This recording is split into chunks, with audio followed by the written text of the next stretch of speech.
All right. So hi, everyone out there.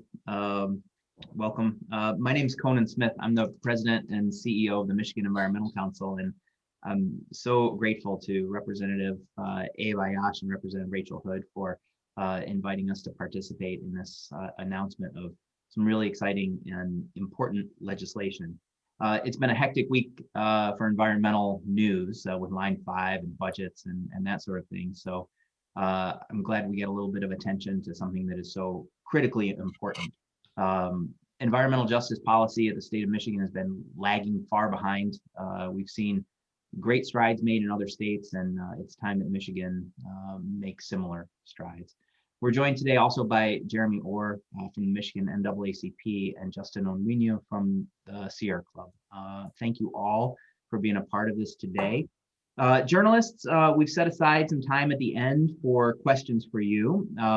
Please feel free to put those in the chat or just ping me, and we'll give you the privilege and ability to talk directly with the folks who are part of this today. And then if we don't get to your question for some reason, we'll include a follow-up email and make sure that any questions that do get asked in the chat we don't get to get answered in print. So a week ago was the 51st Earth Day, and it came at a really key moment in our Earth's history. As we know, across the globe, we're grappling with this human pandemic. We're seeing elevated the fights against systemic racism, and of course, climate change is probably literally the hottest environmental issue. And as we look to the nexus of these things, what we see are disproportionate impacts on communities that are vulnerable because of their economic status, because of systemic discrimination, because of disinvestment that has happened over sometimes generations. And the public policy frameworks that we have in place currently have failed to acknowledge those systemic effects and create the opportunities for us to invest differently and create a brighter, better future for the state of Michigan and for the rest of this country. I'm really excited to see legislation that is going to be introduced by Representative Aiyash and Representative Hood that begins to stem the tide of bad things that have been happening, reverse that whole paradigm, and put us in a frame of environmental justice. Representative Aiyash, I'd love to start off our conversation with you. You are about to formally introduce a bill that seems particularly pertinent at this moment in the time of pandemic and racial justice reckoning. Your legislation would make it easier for everyday people in overburdened communities to take part in state environmental decision-making. And you want that decision-making process to be better grounded in just principles. Can you describe what the policies are that you're introducing and what inspired you to do this work?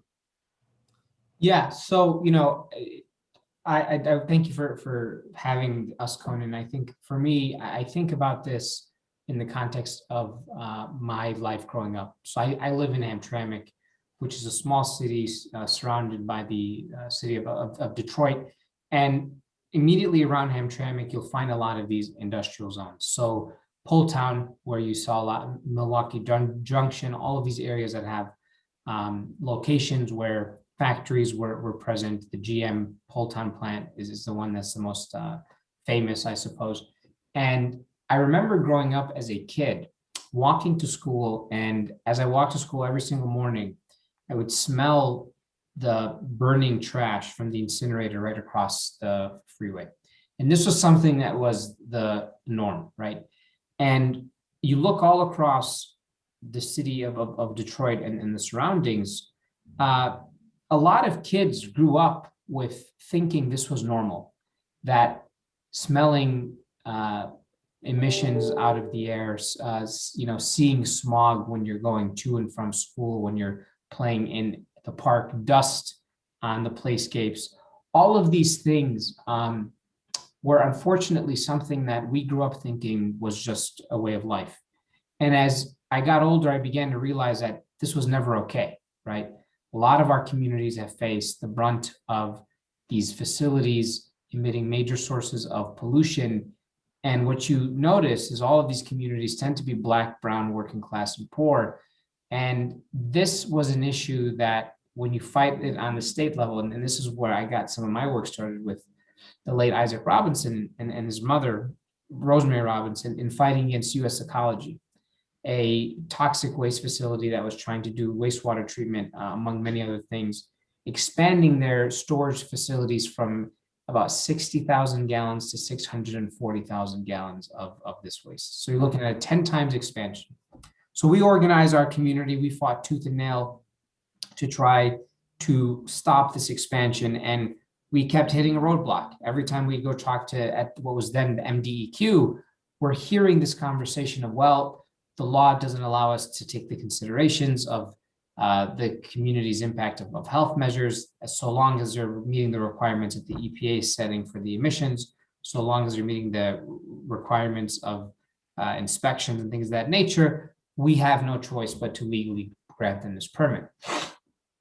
So, the conversation had to happen. Well, what can we do to ensure that these communities were not going to keep facing this brunt of what is environmental racism, a targeting and a concentration of pollution and emitters of pollution in certain areas. And you see this in some parts of downriver. You see this in Southwest Detroit. You see it in Hamtramck and Highland Park. You see it in Flint, Muskegon, all across the state. You are finding these communities that are shouldering this heavy burden of all of this pollution. So we came together with incredible allies like you guys and looked at the piece of legislation that was dubbed as the Holy Grail of environmental justice in New Jersey, which would allow the department to consider the current shouldering of emission and pollution that these communities already have, and making that a consideration when granting and denying permits. So today I went to the clerk and I submitted what I call POCA, the Protecting Overburdened Communities Act, House Bill 4777. And this would take the first step of enacting environmental justice by providing MD Eagle, our regulatory agency, with the authority to block the siting of facilities in communities that shoulder a disproportionate share of the pollution. So this would allow more public input, and it's centered around 5 main changes. So the permit application, before a permit application goes through, there has to be a public hearing, and the people requesting the permit must provide Eagle with an environmental justice impact statement, which is an assessment of the existing sources of pollution and the stressors that currently exist in that area before even having the application considered. This is a huge step because we're looking at this from a preemption standpoint and not coming after the fact and trying to address it. And one of the obvious examples that I can use is when we all go give public comment, usually around something controversial. I'll use the Nestle water permit, for example. Thousands and thousands of people came out in opposition to the Nestle water permit, and about several people were in favor. Yet, despite all of the public comment, Conan, there's really nothing that could have been done. The law was the law, and they were pretty much said, we're going to let this happen and sort of be done with it. And the same thing happened in my community. We had hundreds of people come out in Hamtramck and Detroit. Not a single person spoke in favor of US Ecology's expansion, yet none of that was considered when actually granting the permit. So this would mandate Eagle to evaluate the public health impacts of the proposed permit and take into consideration the cumulative impacts of existing sources of pollution, so that we're not simply saying, well, this is a new pollutant that'll be emitted. It's okay because they're still underneath the limit, without considering that there's already several other pollutants that are being released into the air and water of our communities. It'll require Eagle to consider the testimony provided at the public hearing at least 45 days before the permit is issued, so that public input is actually what we're calling it, public input, that there's a consideration of what the people say in these permitting processes. And it'll authorize Eagle to deny a new permit if the department finds that approving the permit would contribute to the adverse environmental and public health stressors in the overburdened community. And finally, this bill would allow Eagle, if they find that their permit renewal or expansion would result in adverse environmental health impacts, that they can also deny or impose new conditions on that permit. So this is a huge step forward in trying to address the issues of environmental justice that has been the brunt of so many communities like mine, communities all across the state. And I'm excited that this is the first step in beginning the conversation of addressing how we can reform the system so that we are considering people's public health and not just the bottom dollar and the technical components of what a permit application has. So excited about the bill. POCA for short, House Bill 4777. I love that. And it's so important that we start taking into account these cumulative impacts. It makes intuitive sense if you are anybody who's experienced any kind of pollution, that the additive of adding another one is going to cause your family and your health detriment. And that's not reflected in our law currently. That should be anathema. And I hope we get a lot of traction around this idea. One of the things, Representative, that we've learned over the last year of pandemic is that we can do public engagement better and differently. We had to adapt a whole set of systems to allow people to continue to participate in government processes as we got through the pandemic. Your bill would also increase the amount of transparency and access that citizens have to the process. Can you talk a little bit about what it does there and the value of that? Yeah, absolutely. So, I mean, this is the part where we say folks are going to be engaged in the process from the very onset. Instead of having public input and public commentary just towards the end, right after the permit has already been reviewed and that there's likelihood that it will pass, hearing public commentary would not work, right? So what this would do, it would require Eagle, again, to provide at least 45 days to review the materials and then release those materials to the public to make sure that there's transparency in that process. And then additionally, that notices must be sent out to community members so that if there is a permit that's going to be if there's a permit that's going to be requested, rather than just post a notice on Eagle's website, we're asking Eagle now to then release it to the general public, translated as well. The big issue with us in Hamtramck, I'll give you this example, is they sent out these notices in English and the presentation was in English, and it was a minority community, many folks who spoke English as a second language, the vast majority who spoke Arabic and Bangla as their primary language.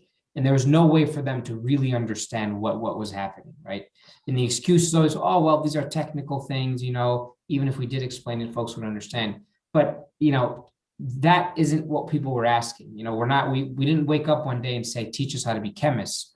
We woke up and said, hey, we want to understand what the heck is coming into our backyards. And we want to be able to let you know, have there been public health issues in the past because of this facility, so that when folks wanted to come up and say, I've had issues with US ecology and that I smell some things when I'm walking to and from or past the facility. That facility, for example, was literally blocks away from 3 schools, mosques and churches, and it is about a 30-second walk from a residential home, US ecology to a residential home. Just to give you an example of how close this was to some of these communities. And not to mention, in Michigan or in Hamtramck, it's one of the most densely populated areas in the state, almost 25,000 people in 2 square miles. So to have a facility like that expand from 60 to 640,000 gallons of this waste was just inconceivable. I couldn't believe why any department would think this was okay. But we fought and fought and fought and fought, in lockstep with the late Isaac, and we could not do anything, right? Ultimately, the battle was the permitting process did not really put any parameters to consider the health of these communities. So this would include folks in the process from the onset and not allow these sort of last minute, hey, by the way, permit's about to happen, let me hear what you think, but rather bring us in from the very beginning, even before the application is considered, releasing the environmental justice impact statement. Now that's critical so that we are able to see as residents of that community what the heck that we're dealing with. Oftentimes, we don't even know what kind of pollutants are in our communities because there are so many. You know, you go to somewhere like the south end of Dearborn or Southwest Detroit, and Justin can tell you this. Folks don't know, is it AK Steel? Is it Marathon, the Marathon Refinery? Is it US Steel? I mean, there's so many. I just discovered this year that US Ecology, for example, has a second facility just a mile and a half south of US Ecology North. So they're asking for permit renewal in US Ecology South, which is literally a mile and a half away from the facility that they just expanded. So it's like some of this stuff is like, well, what the heck? Like, we had no idea this was all here. So, you know, this would be a huge first step to give people the opportunity to be able to see what is the lay of the land in our communities and how much of an impact will a permit renewal or a new permit being issued will continue to have on people's public health. And this is great. Like, it's heartening to hear in the engagement of the people in the process and giving citizens who are impacted by these situations like greater control and greater involvement on the front end, so their story is told, but also that their health becomes the priority in the process. Representative Hood, you have a bill that's being introduced, a bipartisan package with Representative Michelle Hoytinga that would enable community solar projects to be more feasible in Michigan. Another example of giving the citizenry the power to take control over their clean energy and healthy future. It would make clean, cheap solar energy more available to all Michiganders, not just those who can afford the upfront cost, which can be very significant, of putting a solar panel or 3 or 4 on their roofs. What did you see that moved you to create this bill, and how do you think it's going to result in greater access for Michiganders? Well, I've seen a few things. First, a personal story. I have a home, and my husband and I looked into putting solar on our roof, and we had to make a choice between solar or cutting down a 60, 70-year-old beautiful sycamore in our backyard. That sycamore is going to stay. So I am hopeful that community solar will be a solution for us and others across the state. In addition, the city of Grand Rapids, which I represent, I serve the 76 House District, which is half of the city. The city has ambitious goals to deliver a clean energy future and to reduce our impact on the environment. They were set by former Mayor George Hartwell, and those goals have been continued forward by our current Mayor, Rosalind Bliss. And despite all of the good intentions, we have just struggled to be able to put enough solar online to be able to track with our goals and to meet them over time. We have attempted over many years to partner with the utility companies on a variety of different projects, and none of them have worked out because of the return on investment that the large utilities are demanding in projects. So we, in the proposed projects that we've looked at, we haven't been able to get the same return on investment that we should be able to get when we are investing in solar. So the community solar bills help to expand viability for solar in a variety of different settings. I could see using at the scale of our community and our city, I could see using community solar as a way to stand up projects in our business districts. We have vibrant business districts with multiple retailers on a given block, beautiful rooftops from, our historic buildings and business districts that are perfect for solar arrays. A business district and its members could come together, partner with each other to invest in up to 5 megawatt project, which is a pretty significantly sizable project, and benefit from that investment over time, and of course, in doing so, reduce their environmental impact as well as receiving the financial gains that we know are possible with solar. So I could see it used for individuals who are in apartment settings, for senior housing facilities. I could see it used in an industrial business park, a whole bunch of industrial companies coming together and either using their rooftops or maybe some available land on the edges of their industrial park to create these multiple megawatt projects. And I think it's just critical at this point, this time when we are starting to really feel the impacts of climate change. We really have to mobilize our communities and begin to press forward to deliver solutions. And the environment hasn't been right in Michigan. This bill seeks to make the environment right to support support solar. I know that there will be challenges over time around the grid and energy management on the big scale. I'm very hopeful about the 100-year infrastructure investments that we're looking at, led by the Biden and Harris administration. I think that is an opportunity to address the quality of our grid and improve our grid so that we're better prepared to begin to integrate decentralized energy. But that really shouldn't stop us. We should be doing what we need to do for our communities and our neighbors now, and the grid will come in time to help support these projects.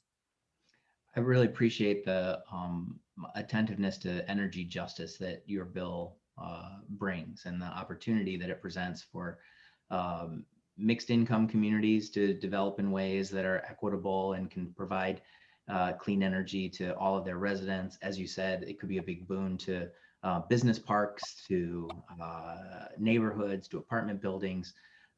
Such a great tool that's been proven to be effective in other communities, other states.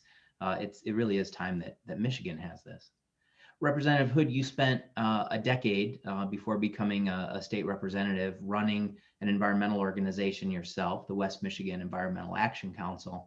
And WMEAC has been one of the leading voices on environmental justice issues and the introduction of environmental justice as an organizing force in the state of Michigan. And your leadership at WMEAC was a big part of that. I understand that you are also backing Representative Ayyash's bill. Can you talk a little bit about what you think his proposal is going to mean to the west side of the state? Yeah, absolutely.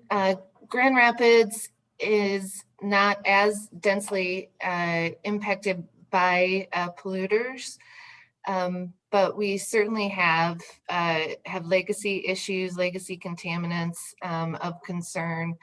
Vapor intrusion is a big concern in Grand Rapids. And so on. I think this bill, it's really appropriate for Rep. Aiyash or a member of the Detroit caucus to move this bill forward. And frankly, in my role for previously at WMEAC, I'd like to address that. WMEAC was a historically white-led organization, and the environmental movement, the modern environmental movement, has had a reckoning with the environmental justice movement, because at times, even though our intent might have been positive, the impact ultimately harmed often people of color who were in what we would characterize as redlined neighborhoods, and others. So it was really important for us as a part of a national movement among the big environmental organizations. And then we were a small organization in comparison to something like the Sierra Club. But nonetheless, we know that we're a storied historical organization Our narrative is the narrative of the burgeoning modern environmental movement in Michigan. And so we had to reckon with that. So we paused and we spent some time building some infrastructure around environmental justice in our organization. And that meant taking a couple of years really to stop and listen. We spent a lot of time reaching out to communities of color in West Michigan and Grand Rapids, working with our Native population, working with our Black population and our Latino Hispanic population, and hearing from them how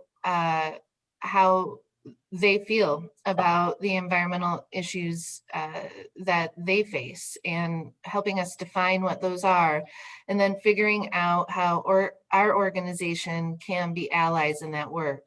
So we created a committee, an advisory committee that exists to this day, and it changed every aspect of our organization to go through that process. And I'm incredibly proud of that effort, and it means a lot to me that you brought it up. Thank you, Conan. Wow. Yeah, and so today we are able to harness the voices of our community, or I should say WMEAC. I'm no longer at WMEAC, but I'm there in my heart always. We're able to harness those voices and lift, put folks in front of us who can speak to the direct impact of environmental harm in our communities.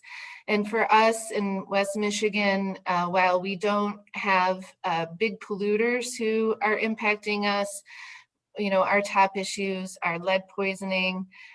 We have a zip code 49507, which is in my district and in my colleague's district as well, that has the highest number of lead poisoned kids identified in the state.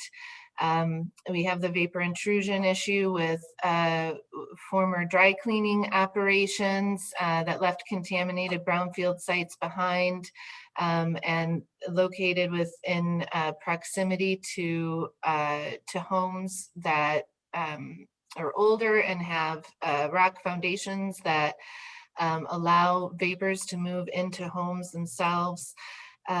We have an issue with a lack of green space in our Black and Brown communities, and lack of access to natural resources. And we know that the people who live in those communities are unable to access water in the same way. They're dealing with CAFO pollution from 20, 30 miles upstream of them, coming down and making it really dangerous for their kids to play in the water and experience a clean river environment. And that has impacts down the line about how people perceive the natural world, how they value it and protect it in the future. So we sought to change those dynamics, and we're making progress. And it's wonderful. It's wonderful to see that progress turning along, even when I'm here in Lansing. The issue of cumulative impacts, in particular, Representative Aiyash, that your bill would help us address, has global implications, or has the global climate change challenge has implications for us here in Michigan too. Right now, Eagle is considering whether or not on the west side of the state we will discount some days where we've been out of attainment from air pollution standards on account of California wildfires and the smoke blowing across the country. The question then becomes, much to your point, like, does it matter if the pollution came from California or right next door to the person who's breathing in those particles? And being able to take into account cumulative impacts, no matter their source, when you're making these kinds of permitting and regulatory decisions, can have tremendous benefit on the public health. Justin, I want to turn to you. You have been working in Southeast Michigan, in the city of Detroit. One of the neighborhoods, 48217, that you work in has faced the cumulative impact challenge head on. I think you and I first met as you were fighting a permit at Eagle that would again allow an increase in pollution in that community. As an organizer with the Sierra Club, can you talk a little bit from your perspective about how these bills would help the residents take greater control over their health and their neighborhoods? Yeah, well, thanks for having me. I think one of the very first things that I noticed when I came on board with the Sierra Club is that the burden of proof in terms of proving harm, proving that a facility is not good for your neighborhood is so heavily placed on community members and not on the companies and on government charged with protecting us. I remember, in my early days seeing residents basically have PhDs and, reading permits, chemistry, air quality modeling. I mean, just to get all that information out in a permanent hearing for it not to matter and not to count at all. And I thought that was extremely frustrating and also just backwards that our regulations and that our laws place so heavy on a burden on communities. And so I think one of the biggest pieces of this legislation that I'm excited about is the fact that it seems simple, but the voices of community residents that are going to be impacted need to be considered and need to be considered before the decision has already been made. I mean, I think in so many cases we get to decisions, whether it's US Ecology, Marathon, AK Steel, or other facilities in the region where I work, where by the time it gets to a public hearing, the decision has already been made. And the regulators will listen, we'll sit there, we'll listen, we'll say, we hear you, but it will not matter. And I think that that's extremely backwards for me as an organizer, predicated on this idea that that people who are impacted have a right to say what goes on in their backyard. But also I think it makes common sense. And so I'm excited about that simple shift in the burden of proof that this legislation will do. I also just think that another just common sense aspect of this legislation that's so important is the public health impact assessments that are going to be required. I think the reason environmental justice is so important is because it's a foundational issue. If you, as Representative Aiyash said earlier, if you're going to school feet away from a facility that is releasing toxins and chemicals, some of which we can't even pronounce or even enumerate, the chances that you're going to reach your maximum potential, the chances that you're going to be able to perform as well in school is going to be lowered. If you're living right next to a facility that's polluting, chances are your home is not going to be worth what it should be otherwise. You're going to be paying more for healthcare costs. I mean, so environmental justice issues, I think, are just so foundational for so many issues. And as a state that is responsible for the Flint water crisis, water shutoffs. It's a state that's grappled with a lot of decisions about how do we balance a healthy economy and a healthy environment. I think we have an opportunity to lead the country and to set a path that will protect our communities. So I'm excited about this legislation. I think that it would be groundbreaking, especially for communities that have been overburdened. And overburdened, I'll add lastly, not just by chance. We're dealing with a history of redlining, of things like highway policies, so many other historical harms that have led us to this point, that have placed communities right next to facilities that make us sick. And I think that it is on us, on you all as lawmakers, on us as a society today to make good on some of those wrongs, and to also make sure that people understand that we don't have to buy into a lot of these false choices, that we deserve to breathe clean air, we deserve clean water, and we don't have to sacrifice that for jobs or our economy. So I'm excited about both pieces of legislation. I think that solar and environmental justice and protecting our communities and investing in our communities, all these ideas are just really important. I'm excited that you all are lifting this up around Earth Day as well, when we're concerned about the earth, of course, but also centering our community. So I'm excited to see where this legislation goes. I'm excited to help build support for it as well. And we would have had them out on Earth Day, but unfortunately, there was some budget shenanigans happening, which delayed the process a little bit. So, Shocking. I wanted to jump in and talk about a cumulative impact in a broader sense. You know, when we were fighting fracking in Michigan, I guess we're still fighting fracking in Michigan, but the water withdrawal assessment tool is a great example of a regulatory tool that is great in and the technology that it uses to help us discern the amount of groundwater we have access to and the impact of our withdrawal, but is relatively useless when applied through the regulatory framework that doesn't take into account withdrawals that our neighbors might be making in that same groundwater supply.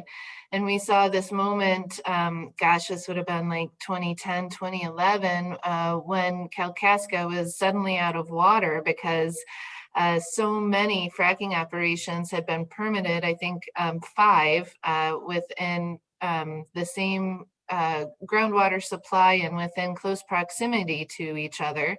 They withdrew so much water that the public water system failed and people were not able to turn on their taps. Right. And that is quaking, right, for for people in the state of Michigan who take access to water for granted.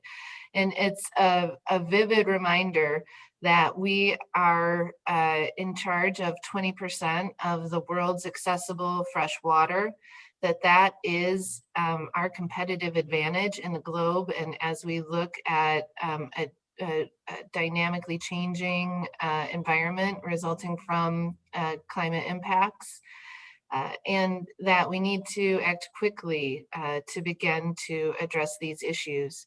No actor is alone. I think it was one of my favorite Rachel Carson quotes is that in nature, nothing exists alone.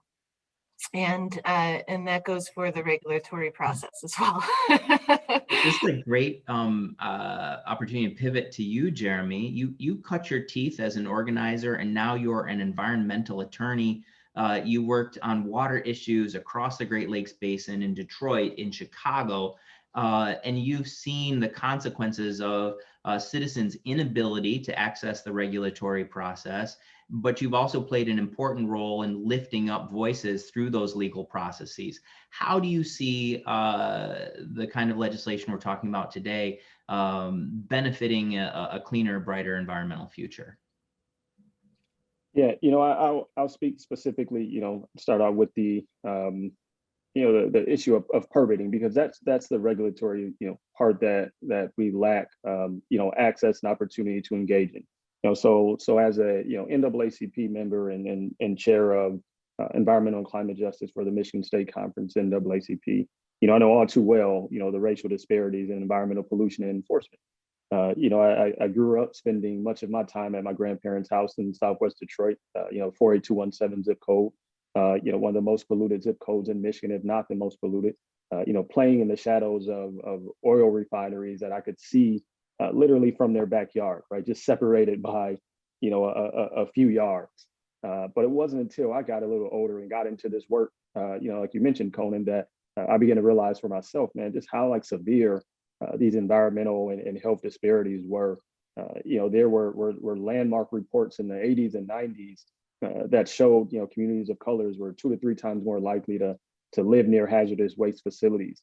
And now here we are 30 years later, and still more African Americans live near oil and gas power plants than any other demographic group in the United States, right? And as a result, African Americans are more likely to suffer from asthma and lung cancer and other respiratory diseases from exposure to these facilities, as noted in one of NAACP's recent reports called Fumes Across the Fence Line.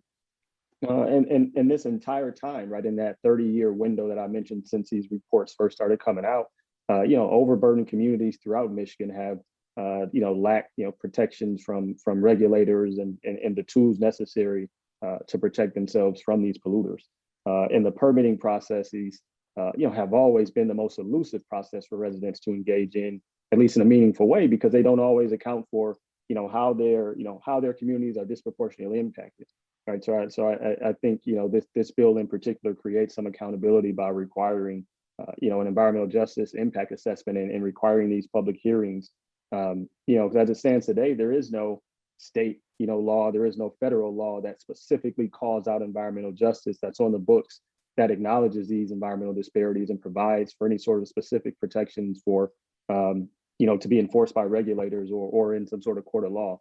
Right. So when I think about, just some of the barriers that this bill will address, one, it addresses this issue of lack of notice, another issue of lack of having relevant information or transparent information, and then also lack of meaningful opportunity to have your input factored into a decision-making process. And when I think of notice, I think of this bill requiring, timely notice and distribution of not only this environmental justice impact statement, but also, the subsequent public hearings. Also the lack of relevant information being, we have these environmental impact statements that come from permitters sometimes who are, these simply have you kind of nebulous environmental impacts that folks don't understand or may not even be relevant. But here we're saying, no, you have to account for environmental justice impacts that directly impact human health. And then, the other piece of that is just that lack of meaningful opportunity to have input factored in particular, as Rep. Aiyash mentioned, right, it allows residents to come in on the front end and give their input and have that factored in instead of pulling them on the back end, as Justin mentioned, when the decisions all but been made. So, I think this bill in particular is a very powerful tool that we can add to the toolbox that overburdened communities can use to prioritize their own health and well-being. So thank you to Rep. Amash for this introduction of this bill and Rep. Hood as well for the introduction of her bill on solar energy too. I think it's great to see too the combination of these two strategies. One of economic empowerment, right? Giving residents the control over their own clean energy future. One of regulatory empowerment, letting us as residents have a say in what happens within our own neighborhoods and how that impacts our health. It's a great 1-2 punch that you all have put together. Kelly House from Bridge Magazine has asked about the New Jersey model and if we have a sense of how successful that law has been in resulting in no decisions from environmental regulators. The New Jersey law was only adopted in September of last year, so it's relatively new in its implementation, although I believe it's getting its first real test right now with a trucking shipping facility. And so in a community that is 73% people of color, it's been cited. So my understanding is we're going to see its first real test in the next several months. Do any of you know differently? No, to your point, there is a suburb that over time became less white over the years. So it was a predominantly nearly all white suburb that then changed, now 75% community of color. And to your point, diesel trucks are driving in and there's an issue of pollution there. So that's, to your point, Conan, that is the first real test. But the bill, I mean, the law's only been there for 7 months. I will tell you this though, Kelly, had this bill been in place when US Ecology asked for an expansion, the expansion absolutely would have been denied on the basis of all of the considerations of public health, of people's well-being, of the fact that it's an overburdened community. I mean, I just said earlier that literally a mile and a half away, US Ecology South is seeking to renew their permit.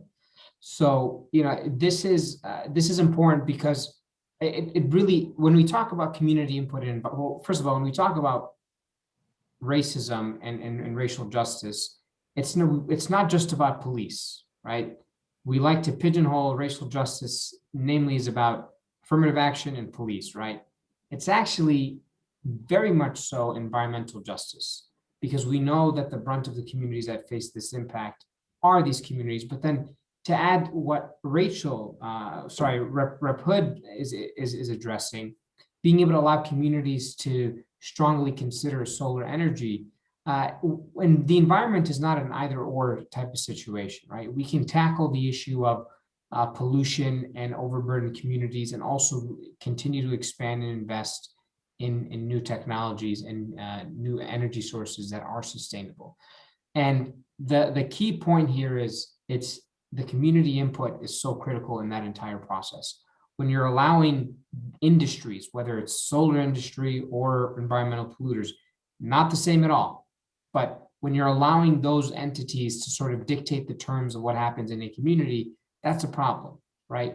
Allowing folks who are in those communities to have the input of how things are supposed to operate, that is really the best way forward.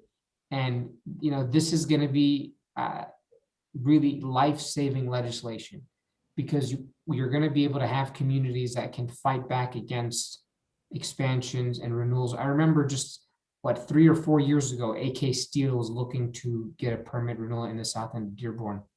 And I went to the public hearing and I heard the complaints of people, and I saw little kids come up and say, we had trouble breathing in class.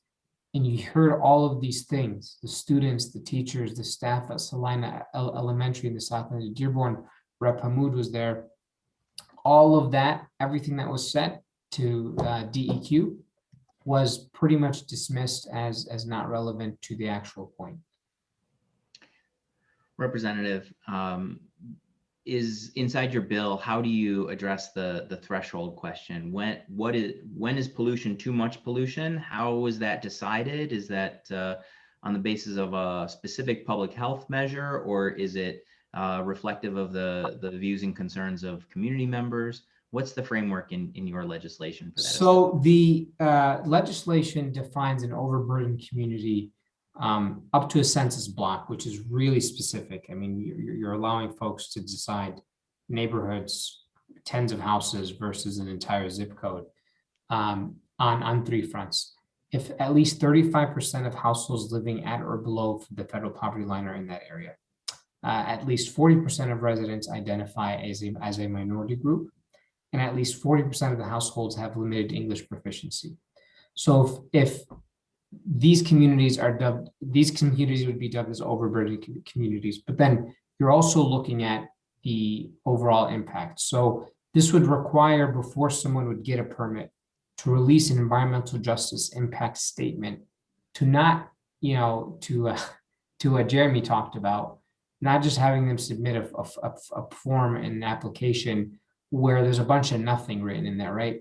Being very, very specific about what is the environmental justice impact statement, clarifying what the community is dealing with, and then through the process of engaging the community members with public comment, with an expanded time for people to give public input and notice public input, all of those factors must be considered with U.S. Ecology. I'm sorry, U.S. Ecology, with Eagle in that process.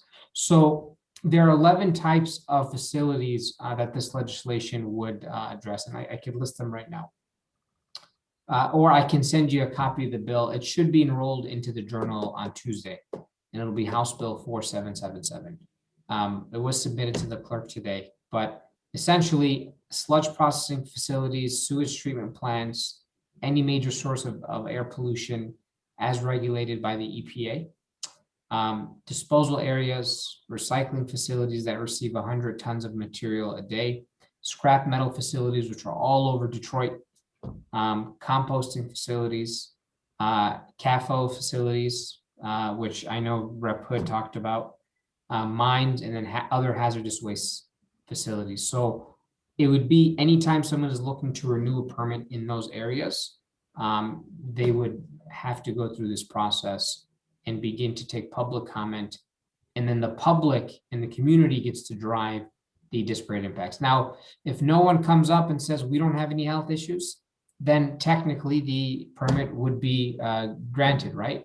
But we have seen in every situation where someone is seeking to renew a permit, whether it's Marathon Petroleum, AK Steel, U.S. Ecology, that you had a groundswell of people come up and say, this is not what we want. This is literally killing our babies. And none of that was considered in the permitting decision process. Representatives Aiyash and Hood, thank you so much for your leadership on these issues. I know that my colleagues, Jeremy Orr, Justin Onwenu from the environmental community. We deeply appreciate your leadership on this, and we look forward to championing your legislation when it's introduced and ready to roll.